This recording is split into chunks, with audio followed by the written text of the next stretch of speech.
Hey guys, welcome back to my channel IndiGo Vardhan. ఈరోజు నేను మీకు ఒక మంచి రెసిపీని చూపిస్తాను, రండి. ఫస్ట్ ప్యాన్ పెట్టుకొని అందులో కొంచెం ఆయిల్ వేసేసి తర్వాత కొన్ని జీలకర్ర ఆవాలు వేసి తర్వాత ఆనియన్స్ వేసి మంచిగా గోల్డెన్ బ్రౌన్ వచ్చేంత వరకు ఫ్రై చేసుకోవాలి. దాని తర్వాత ఇక్కడ నేను పాలకూర వేస్తున్నాను. పాలకూరను ఆయిల్లో కొంతసేపు ఫ్రై చేయనివ్వాలి. సో ఫ్రై అయిన తర్వాత అందులోనే పసుపు ఉప్పు వేసి కొంతసేపు లిడ్ పెట్టేసి కొంతసేపు వదిలేస్తే కనుక అందులోంచి వాటర్ అంతా బయటకు వచ్చేసి మంచిగా అది కుక్ అవుతుంది అనమాట. అండ్ తర్వాత అందులోకి జస్ట్ నేను ఇక్కడ ఓన్లీ కారం, పసుపు ఉప్పు తర్వాత కారం ఒకటే యాడ్ చేశాను.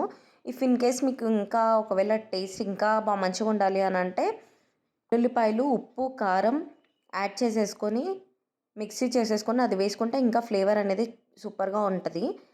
సో అలాగా నేను కారం వేసేసి ఒక 5 to 10 minutes కొంచెంసేపు మగ్గనిచ్చేసి వదిలేసాను.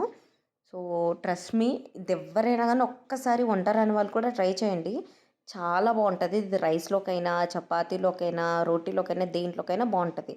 నచ్చితే కమెంట్ చేయండి. ఈ వీడియో కిందే బాయ్ గైస్.